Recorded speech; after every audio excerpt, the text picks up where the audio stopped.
welcome to the Inspired Intentions podcast with Skyterra Wellness. If you've been too busy and not taking care of yourself, it's time to reset habits and plunge into your new normal. I'm back here today with Rachel, and we are very much looking forward to this episode with you today. Hi, Jeff. Hey, how are you? I'm good. How are you? Good. This is going to be a fun one. You know, getting close to spring, I think this is a great topic. I think so, too. We're going to be talking about relaxing. Oh, my gosh. Which maybe both of us could use some help with. I think I might need to leave the room right now.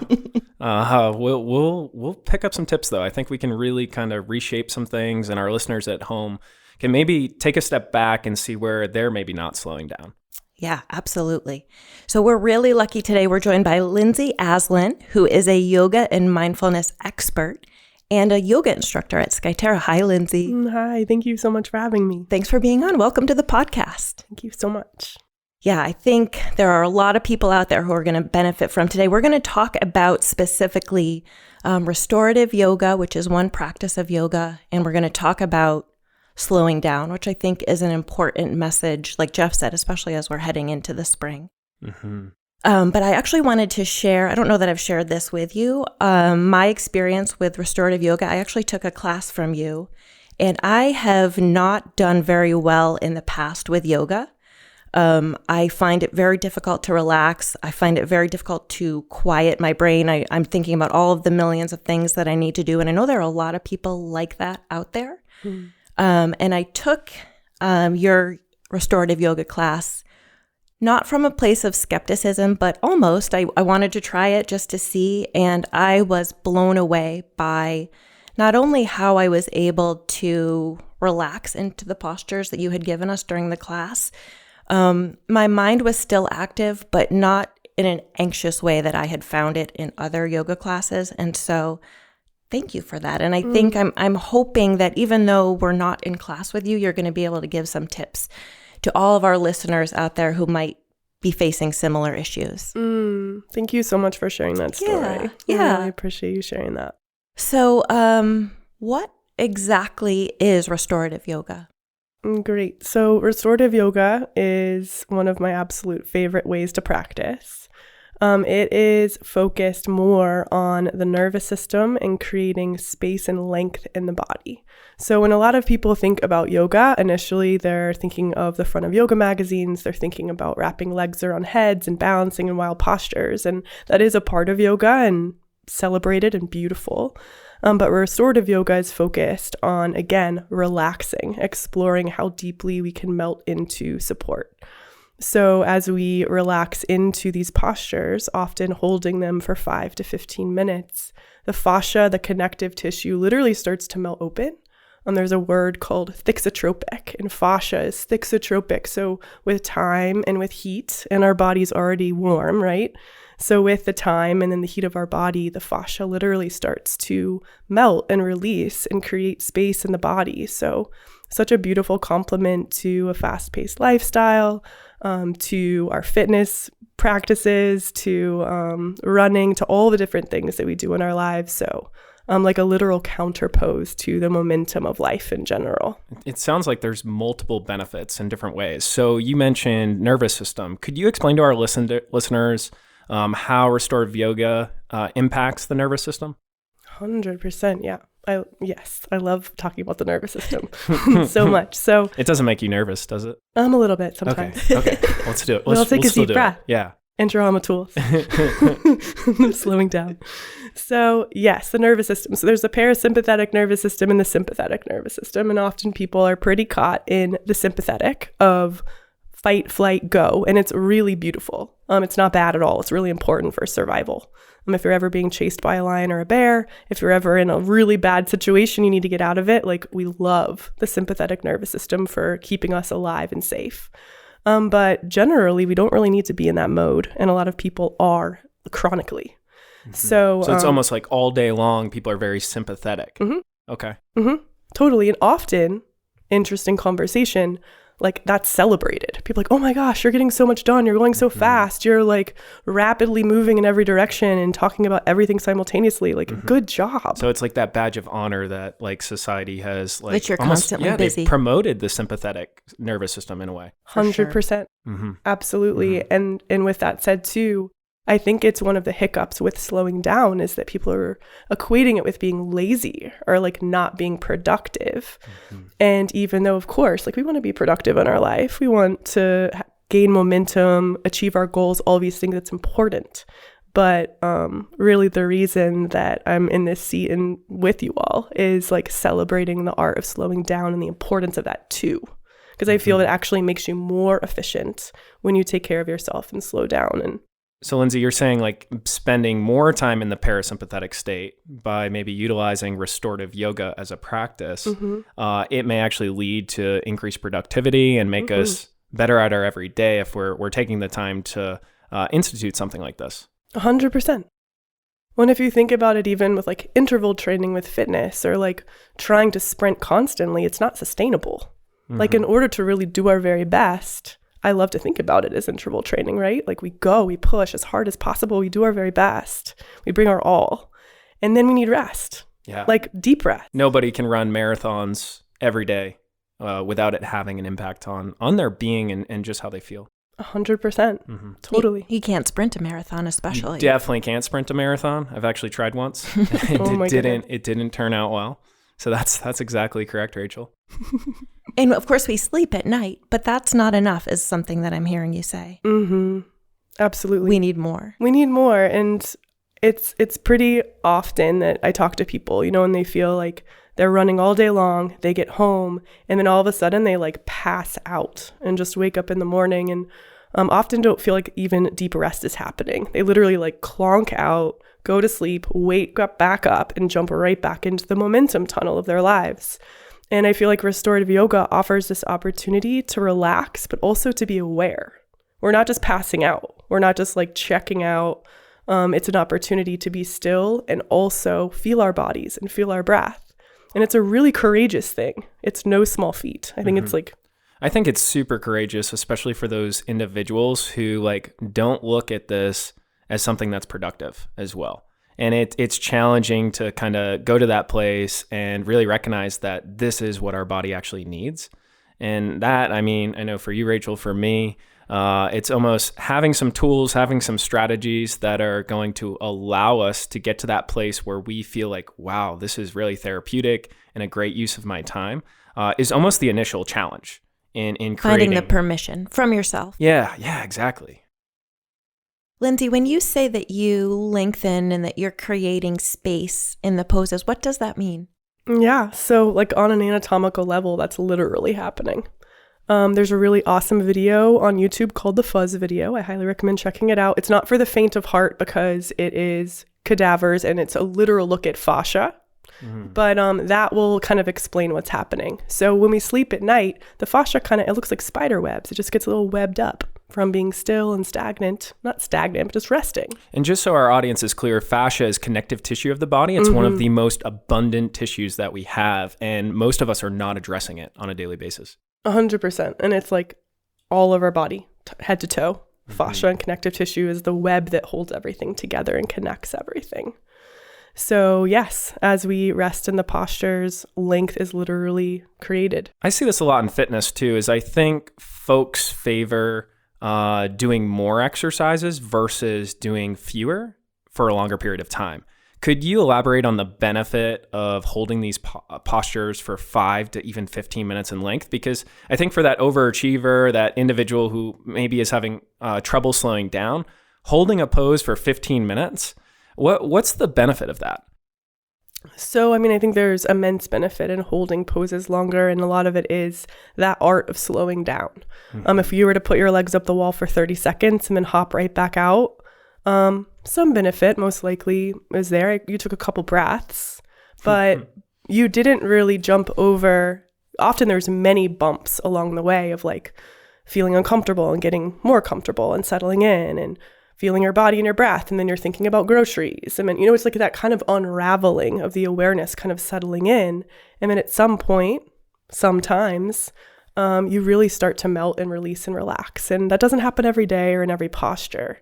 But as people explore restorative yoga more, often they will experience that at some point or another, and often more consistently as they learn that wisdom of the body to like really consciously take time to relax I love that image of the unraveling of awareness, Mm-hmm. because that is almost what it feels like, where you're coming back to it. You're trying to shed all of the things that your brain is insisting that you think about.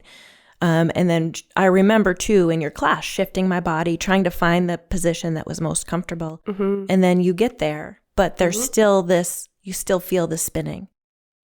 It could be almost the smallest shift too. Yeah, exactly. And I think if we don't allow our body the time to make those shifts mentally and physically, usually change doesn't occur. 100%. Would you say it's a process getting through it? Oh, absolutely. 100%. And then what about the postures? Mm-hmm. You mentioned legs up on the wall, Mm-hmm. which is, can you describe that for our listeners? Absolutely. So it's one of my favorites. Legs up the wall. It could be legs up a yurt. It could be legs up a bed. So just to like broaden any sort of surface. So even like Ellen Broyhill, our executive producer, could do this. I think that he would do a great job at this posture. Absolutely. 100%. Sorry, go ahead. Keep going. So yeah, for legs up the wall, you would just you would get down on your seat and then scooch up really close to the wall so that one hip and one shoulder are literally touching the wall. And then you come down onto an elbow and just swing your legs up. So your legs are supported by the wall, your back body's on the floor.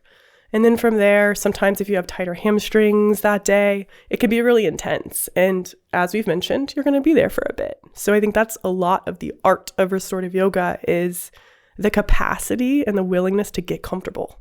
And sometimes that's scooching out of full expressions, scooching your hips away from the wall. Your legs can be on a slant. You still get 100% benefit. But consistently in class, I see people like literally shaking and clenching their jaws and like really trying to hold postures. And it's just not the goal at all. Yeah, and it's almost like those postures they may not be ready for. And sometimes like in the world of like health and wellness and fitness in general, we feel like we should be in a certain posture. And if we're new at this, it's almost like we've got to take a step back and really find what's right for each of our bodies. So you're talking about adjusting legs up the wall for what might be right for you that day. 100%. Absolutely. Gotcha. So what ways, how can people help? How can you help people slow down? Like, why do people need to slow down? If we're to, kind of implement some of these postures and to start a restorative yoga practice, why do you really feel like this is the need these days? So just within my own life, I feel as I look around, just momentum is rampant. And as I mentioned before, celebrated constantly. So I've made it like one of my little soul missions to counterpose that with the importance of relaxing and slowing down. So I feel like it's super important just because it offers people the opportunity to really melt and relax and again invite that parasympathetic nervous system to kind of hop online and to really deeply heal and restore the body. But also I think a big part of it too is a lot of people, there's momentum moving forward, but they're not even in their bodies at all. There's externalized awareness and there's momentum moving forward, but they're not feeling their bodies and their awareness is actually in the future, which is great. They're planning things, they're dreaming bigger dreams. It's really, really beautiful. But meanwhile, I think that the art of slowing down really truly is this invitation to be in the moment, in your body, and to expand your capacity to stay there. Because in my own life, that's where the magic has happened. That's really powerful. It's beautiful, and Lyndsey. I think that's a theme that we've all experienced in that you're thinking about the next thing and not enjoying where you are at that point in time. Right. Which, again, I want to keep highlighting because often that conversation comes up like, so is it bad to do that? It's like, no. Make your plans, make your lists, make your vision boards, have your dreams, expand them. But meanwhile, also celebrate slowing down every day and see what happens. Take a little bit of time every day to slow down and see. I just want to pause there for a second because I feel like that's so important for people to hear. So that, because I was about to jump into my next question, which I have a whole bunch of questions on how you got into this, Lyndsey. But I don't want to do that. I feel like we really need to slow down for a second because living in that moment, like Lyndsey just said, that's where the magic happens, really, when you're fully present and taking time to be there. Absolutely. Yeah. Thank you. Thank you for taking a moment to slow down. Look at you. She's learning from the best. Oh my goodness. So, Lyndsey, I do want to ask, how did you get into restorative yoga? Is it something that you've done for a while? How did you find it? So I went to my first yoga class, which it was not a restorative one, but I was 12. My mom brought me to my first yoga class, and we had like a weekly yoga and dinner date together, which was so sweet. So it was actually my mom that introduced me to yoga, and it was we would go to one class and then we kind of found another one. And that's kind of how restorative yoga kind of trickled in. It wasn't one of my deepest loves until I actually went through yoga teacher training. I feel like I have a pretty relaxed personality for the most part. Even when I was like a teenager and a kid, like I just had an innate willingness to be still and like very comfortable in being still. So the counterpose to that, I feel initially was more vigorous classes, more hot power flow classes, vinyasa, etc. But it was in my yoga teacher training. So I was already a mom and already a woman and, really moving into adulthood very fully. That I really, really just was blown away by how surprised I was that like that's where I really, really, really started to swoon. And that's where I really, really felt like this is what I want to do, and has been pretty much the focus of my teaching career has been restorative yoga, which I feel also is a place where I can integrate massage and offer hands-on assist for people too, because they're so still and available for head massages and leg massages. And listeners, if you've never had a head massage, it's no joke. It will slow you right down. You will be surprised by it. Where I think like when you think of touch, that's such a deep connection that you might experience in a class like this, or just a different way that you didn't think was going to impact your being while you're there. And I think that's something Lyndsey offers that's really cool in our restore and massage specific restorative yoga class that kind of involves some of the head touching. Mm-hmm. Can you describe that a little bit more, Lyndsey? What happens during that class where you're incorporating the massage, which, by the way, I had and it was wonderful? Absolutely. Yes. So first of all, I just want to mention that some people aren't really into touch, and that's okay. So it's not like this has to happen. So it's an option whether people want to receive it or not. Most people tend to love it, but on occasion people are just like, I don't want that right now, and that's great. So that aside, the class is restorative. We start with a little bit of gentle movement, whether that's some shoulder rolls or little twists or something, just to kind of settle in and arrive together. And then from there, I feel like that too is like a bridge from, it's kind of intense to go from like full throttle momentum to like lay down on a bolster and don't move. So often I found that that's a really sweet way to kind of bridge those two different feelings in the body. So just a little bit of movement and then straight into restorative postures. So from that point forward, it's 5 to 15 minute postures, tons of props. I feel like that's important to mention. Yin yoga and restorative yoga are both very similar and also really, really different. And this podcast is about restorative yoga, which is all about support and props. So we have bolsters, we have blankets, we have tuning balls, we have, oh my gosh, sandbags, so many different props, and they're celebrated. Now, how do those props help the participant? So I think like bolsters, they seem like big pillows. Mm-hmm. Could you explain to our listeners like the use of a bolster and the sandbags? I think those are quite interesting, how a yoga specialist like yourself might employ those in a class. Absolutely. So I'm a huge fan of props. I think that they're just such an amazing way to kind of accent your practice. But as I mentioned before, like critical for restorative yoga. You don't need to have all this fancy stuff. You could use a pillow from your couch or a bag of sand from your yard or whatever the case may be, whatever you have around. But restorative yoga is all about support and props, which has benefit on the physical body because you have something to relax into, something to melt into. The sandbags often are put on top of your body, so it's like a permanent hands-on assist that's allowing you to melt deeper into the shape. But I really want to highlight like the metaphorical wisdom of props. I love to bring this up sometimes because it's like, what is our relationship to support in our lives? Are we willing to receive it? And I feel like on our yoga mat, it's this opportunity to feel it that way and to experience it that way. And it's like, what would happen if you actually receive the support that's being offered to you? Because often you're on a bolster, you're fully supported, your jaw is still clenched, your fists are still tight, and you're still like kind of pulling your belly in, or something's happening in your body. So it's this really, really beautiful and quite deep experience of exploring support, not only on the mat, but in our lives in general. That's an incredible analogy. I feel like you just saw into my soul. Yeah, she has a tendency to do that. And we've heard from many guests in the same manner. Wow. So like the metaphoric piece of the props is like sometimes it's hard for us to feel supported or to just let ourselves accept the support. Yeah. Yeah. Mm-hmm. Yeah. Especially for the person who's go, the person who's in that sympathetic state. They want to tackle the world all by themselves. They have difficulty asking for help. And this is speaking from a chronic tending to be a person who can fall into that trap a little bit. So, wow, man. So we've talked about props. We've talked about how holding these postures for a long period of time can be beneficial. I actually have a question for you, Lyndsey. Mm-hmm.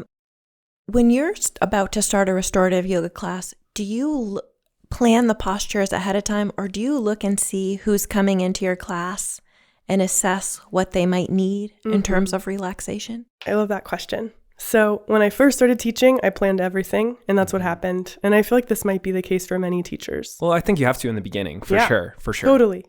Yeah, so like very, very aware of everything that was going to happen. And now I feel that my relationship with teaching has softened enough to where I'm less focused on my list of things that I wanted to happen.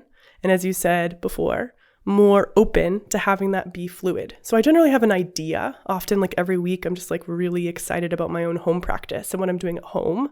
And I'll bring that to class. But sometimes, class I was planning to start in a more invigorating way, or I feel really happy and everyone comes in and there's like, people are exhausted.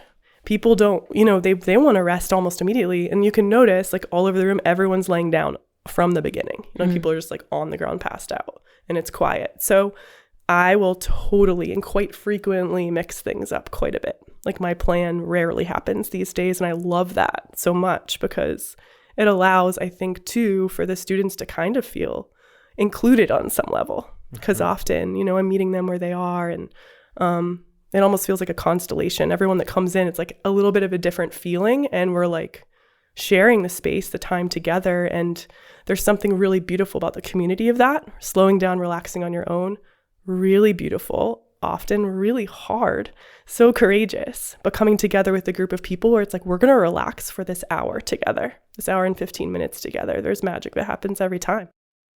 Yeah.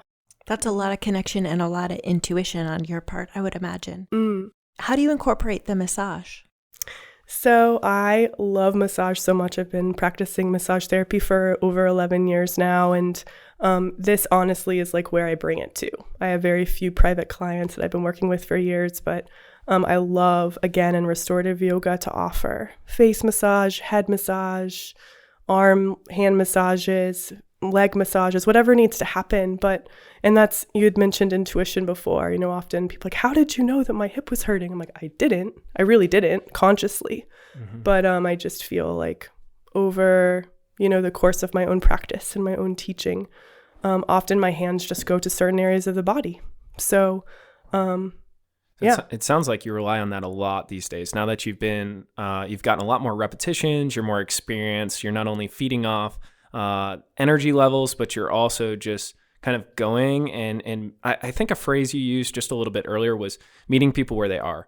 That's a big thing at Skyterra Wellness is we have so much diversity there where you really don't know who's going to show up to that class that day. And you really don't know what their experiences are. And I think with like restorative yoga and some of these slowing down practices, it really creates a better sense of almost empathy for others. And I think that's kind of backdoor what Lyndsey's talking about here is she has such a high level of experience at this point where she can empathize with what someone is dealing with that day and then apply the practice to them, which I think is so cool. Mm-hmm. That's really powerful too. Mm-hmm. For people who are maybe just starting out with yoga or with restorative yoga or just starting out trying to slow down. Mm-hmm. Absolutely, 100%. What gets in the way of those new to slowing down? Like, why is it so hard specifically in the beginning? I feel like it's so hard, especially in the beginning, just because it's so counterculture. I really do. I think like we've mentioned a couple times, momentum, aggressive productivity is celebrated. And again, productivity is amazing, but I feel like there is a wobble because there's this continuous momentum moving forward. And I feel like when we relax, often it's a settling back, and people often they're not super familiar with that sensation of actually sinking into the body and then releasing down into more support. So we've groomed speed into our life. We've 100%. just groomed the behavior, huh? 100%. Okay. Absolutely. And often people will be like, okay, I'm going to slow down or I'm going to take a moment or whatever, but it doesn't last. And they're like doing laundry or doing something else. And that's where classes can be so supportive, because even for myself, like I love going to classes and having that space set where it's like, you could get up and leave, but you probably won't. You're probably going to stay and enjoy. And I think that's specifically true with like restorative yoga is once you're there, that even more so than fitness, like once you're there, you're definitely going to put your best foot forward. You're going to get into the poses, and it can be difficult, specifically in the beginning, for sure. Yeah. Well, it offers that accountability where it's like, you're not going to put your legs up the wall most likely and pull them down 30 seconds later. If the teacher's offered that posture, most likely you have that accountability to stay. And that, again, that word is huge, I think, in restorative yoga, is just like staying with your body, staying with your breath, staying in the posture, and then returning, because it's like the mind, the awareness keeps wandering, and we just keep coming back and really honor that wobble and that pulse of awareness and disconnection, and keep weaving them back together and just keep inviting the awareness deeper into the body. I like that. Yeah. Is that a tip that you would give, Lyndsey, for someone just starting out, is find a class to help you stay accountable? Or what would you say to people who want to incorporate this? Yeah, so I think I would highly recommend finding a class. I feel like that's a really beautiful place to start for a lot of people. With that said, I think there's some people that are a little bit more familiar or comfortable with quiet and slow pace. And sometimes I've talked to many people, they're like, I just started putting my legs up the wall and doing a couple restorative yoga postures, and it's been really amazing in my life. But specifically type A people that are like, I don't even know what you're talking about. Like, I don't even know what any of this means. And acknowledging like that happens often. And if that's you, like, that's beautiful. And there's a lot of information in that. There's nothing wrong in that. But often, especially those folks, like classes create that structure, that accountability, and also like interaction with the teacher of like, why are we doing this? You know what I mean? Like, it can feel so counterintuitive to so many people. That's a super important point, because most like motivation definitely will become like the weather when we don't clearly define the why. So when we're instituting like a new behavior, we're trying to slow down. I think specifically for many types of personalities, many types of folks, they need to know the value in what they're doing. And so by going to a class, it sounds like we can learn the value of certain postures. Along that point, besides legs up the wall, are there maybe one or two other go-to postures that you think provide a lot of value for that person struggling to find the why behind it? And before Lyndsey answers that, I just want to interrupt, which is Skyterra at home, skyterraathome.com has some really great restorative yoga routines already on it. And you can do them in your privacy of your own home. So that's kind of explaining the intimidation factor with even going to the class in the first place. Right. I'm sorry, I didn't mean to interrupt, Lyndsey. No worries at all. So there are so many amazing yoga postures, and I'll throw out a couple of my favorites. But with this said, I also really encourage people to explore what works for them. Because what works for me might not work for you. It's just the way that it goes. But as I've mentioned numerous times, I clearly am infatuated with the posture, legs up the wall. Cobbler pose is another one of my favorites, which is reclining on your back. Often there's a bolster underneath your back body. We probably did this in the class you were at. Soles of your feet together, knees are out to the sides. And then there's often blocks or some support under the outer thigh. So the entire body is supported. There's a little back bend happening, and it's a really beautiful opening through the chest and the heart. And it sounds like it's pretty passive too, but like you were saying earlier about the props, they're assisting you in just kind of that melting side of things. Yeah. 100%. Cool. Yep. Fully supported, really comfortable. Most people really love that posture. Lyndsey, do you find that people maybe get colder or warmer when they're in the postures? I think that tends to vary person to person. For the most part, it seems people get cold just because, they're settling down, they're not moving as much. So often, it's really nice to have a couple extra blankets around and get cozy, but there's people that run hot all the time. Yeah. And that goes right to like the nervous system that we were talking about earlier. Typically sympathetic individuals, they're going to be hot. Like when you think flight or fight, hot. When you think parasympathetic, that rest and relaxation we're talking about, of course, naturally, probably the majority of people are gonna bring their body temperatures down a little bit. Mm-hmm. Absolutely. Oh. Yeah.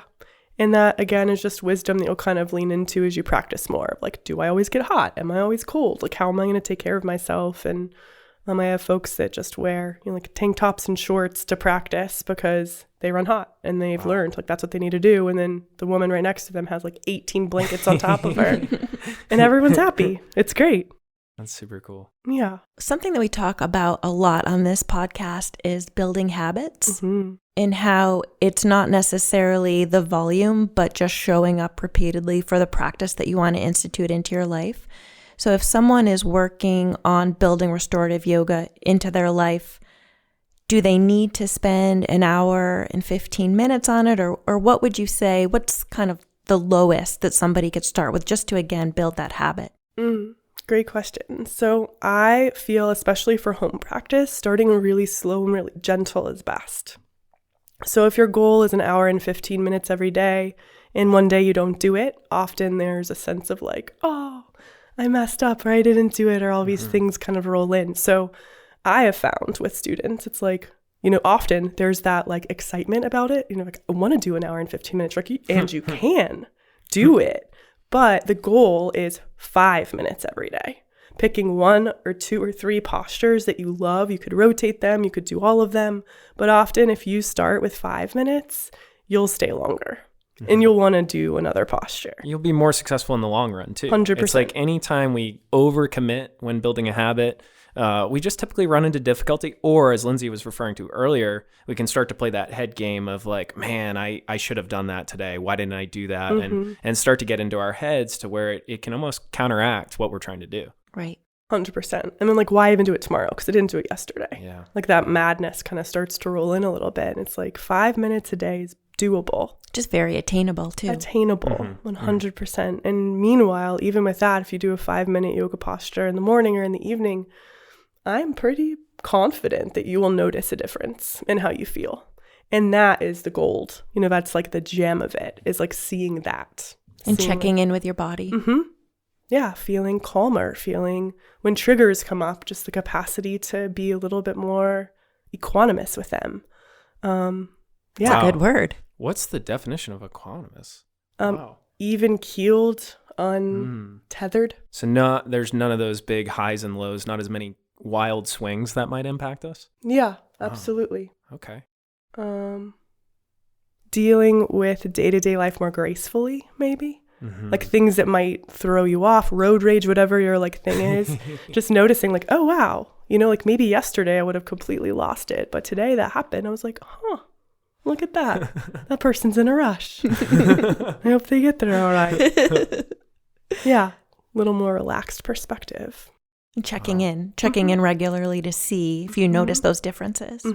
Totally. And then Lyndsey, I think I know what you're going to say, but if I'm going to build my restorative yoga practice, should I do it in the morning or in the evening? So I don't know what you thought I was going to say, but my answer to that always is whenever you're actually going to do it. That's what I thought you were going to say. That's it. That would be my answer too. Yeah. Just to drive the point home. Amazing. Well, we all agree around the table. But with that said, I feel within my own body, often evening time feels like best, just as far as like the flow of a day, winding down, shifting from like all the things that have happened to rest and relaxation. It feels best. But meanwhile, sometimes I wake up in the morning and I don't want to flow. I want to do restorative yoga, and that's beautiful too. So rather than, I think, limiting it and like making it a little bit more restrictive as to what our practice is going to look like, I think it's really awesome and empowering to make it really expansive. It's like start with 5 minutes and do it whenever you're going to do it and start there. Because it's more important to build the practice versus 1, overdo it in the beginning, or 2, feel like it has to be cookie cuttered into this perfect window. To kind of support Lyndsey's point of evening time, there's plenty of research that does show breath work, meditation, soft tissue therapy, a lot of these more parasympathetic type yoga techniques or mobility techniques really tend to help with sleep patterns and help people slow and kind of make that transition, because I think this is a great topic where we miss transition time a lot in the evening. So we've been working all day, we've been busy, and then it transitions right into home life without us taking the time to create self-care strategies or to actually slow down. So I do think the evening is an amazing opportunity. As Lyndsey said, though, when you're just starting out, it's more about just when is it going to work best for you. Just do it. Whenever. Isn't that like a Nike commercial or something? Just I think do it it. is. Oh, it's like a tagline. That sounds familiar. Yeah. Sweet. We're on to something. You might be. Lyndsey, do you have a specific part of your home that you have set aside for restorative yoga? Because I think sometimes, I live in a very small apartment and I always think, well, I don't have a yoga room or I don't have the space for it. This is where I sit to do my work, or this is where I am making dinner. Do you have a special place? So I do have, and I've not always had this, I've always wanted it, but I do have a room now that is like my practice room. So it's not only for restorative yoga, I dance in there, I practice anything in there. It's where I start and end every day. So it's like my room where I can go in, close the door, and my son knows if the door is closed, like mama is taking time. And he knocks, he knows, like if something's up, he knows he can come and get me, but it's not like random question time. Quick interjection. How long did it take you to build build that boundary you're describing? Well, my son is almost 15 years old, so I'll throw that out there. He by no means was doing this at 3, 4, 5, 8, or 11. This has been very recent, where I think, honestly, with him, it was him needing the same boundary with me. Like, he's started to need space as well. And I think that has offered both of us, like, a little bit more autonomy and freedom, and that boundary of just, like, I'm taking care of myself when the door is closed or whenever this is happening. Like, I need some time. That's so great for him to see, to learn that from you. Yeah, man. Absolutely. So if somebody doesn't have a room, what would you recommend? A corner? Yeah, anything. And often what's worked really, really well for people, a little tip, is that you can roll your yoga mat out right by your bed. And I know some places there's not space for it. But people have found specifically, there's some really beautiful yoga mats too, so aesthetically pleasing, beautiful. But as soon as you step out of your bed, you're on your yoga mat and your feet feel that. And ideally, you start your practice right there. And there's, again, that accountability, that nudge where it's like you're already standing there. It's only on the 5 mat. minutes. Yeah. Like, let's do this. And then at night, when you're going to get back in bed, you step over the mat as well, or ideally on the mat. And again, why not take 5 minutes and just do a forward fold or do some posture that just feels like a literal counter pose to wherever you're at. It's a great tip, because it's like you're cueing your environment. So whenever we're creating a new routine, having cues that kind of work with us in our home could be beneficial, whether that is a space or whether that's the mat right beside your bed. That's a great tip.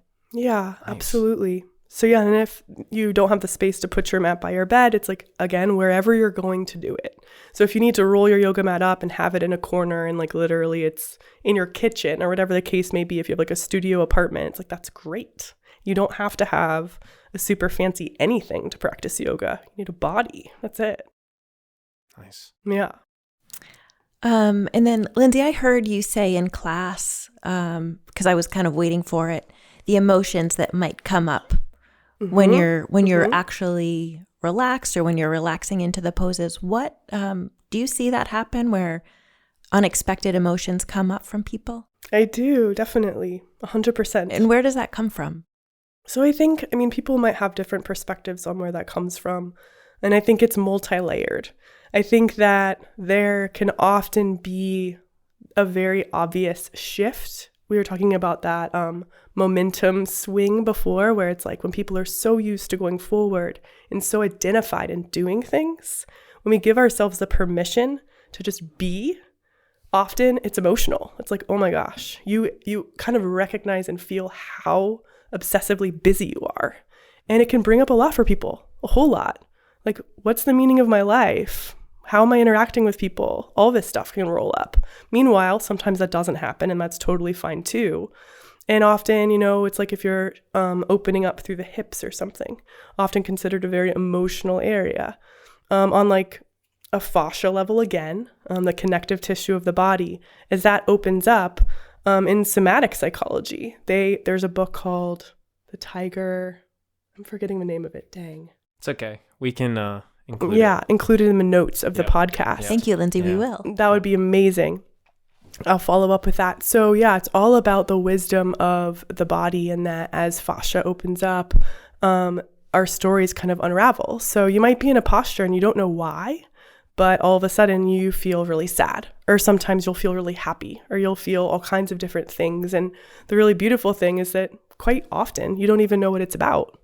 It's just raw, unfiltered emotion that's moving through, and often really powerful. But it can also be like kind of surprising to people, like, what is this? Like, am I okay? Like, what's going on? And that's just speaking to the fact that we get disconnected from like that mind-body piece. So essentially what you're saying is the emotions come up as a result of maybe improving connection with how we're feeling. And I think that's like interesting, is we have a class, it's called Connect. We do it every single morning at Skyterra, where there's breath work, there's stretching. It almost weaves an introductory level of getting used to restorative yoga, or used to stretching and taking care of your body first thing in the morning. And so I think that's an interesting kind of towards the tail end of our podcast, like to know that emotions occur when we get more connected to how we're living. And you can find Connect classes on skyterra@home.com. So in summary, first of all, Lyndsey, thank you so much. This has been really great. Tons of gratitude for today. I feel Thank like you. I've slowed down. I feel and just relaxed. talking about slowing down. Yeah. That's super cool, because we know some of these podcasts, they can be very high energy. So it's always a great opportunity to touch subjects that I think like we started the podcast with, that can sometimes feel like they're not as important as the ones that like ramp our bodies up. So I'm super grateful for this conversation. Thanks, Lyndsey. Thank you all so much. So just in summary, find a class if you feel like you need that structure and accountability. Or go to skyterra@home.com. There are poses. The best way to do restorative yoga is to do it, to make it really accessible for yourself, whether that's having your yoga mat next to your bed or someplace where you can see it and access it easily. And then some of Lyndsey's favorite poses were legs up on the wall, of course. And then what was the other one? Reclined cobbler? Yeah. Yep, reclined cobbler pose. Yes. Man. And I think the other thing that struck home for me as we were getting into it today is really start to learn about the why behind slowing down. And that's where it's like, it may be not as tangible as those final things that we listed, but maybe just really trying to figure out why it could be important for you is something to take away as well. And do you need to accept support? Oh, yeah. Props. Lyndsey loves props. Yeah. So, man. All kinds of them. Yep. Perfect. Did we miss anything, Lyndsey? I don't think so. I feel like that was a really beautiful summary, and just want to highlight again the beautiful invitation within restorative yoga to step out of the momentum tunnel of life and to really relax and slow down and just notice what happens in our bodies and in our lives when we do so. Thank you for that. Yeah. Boom. Thank you. The Inspired Intentions podcast is a production of Skyterra Wellness. Special thanks to our executive producer, Alan Broyhill, who feels like he's always relaxed. Super relaxed. You can't rattle that guy. No, you can't. No. Send us questions and comments to inspiredintentions@skyterrawellness.com. Rate us 5 stars on iTunes. And if you don't feel like you're going to give us a 5-star review, just keep it to yourself. We're all right. Join us next week as we cut through the unrealistic noise on diets and fitness and show you how healthy living fits seamlessly into your already busy life. Thanks, Lyndsey. Thanks, Jeff. Thanks, Lyndsey. Thank you. Bye.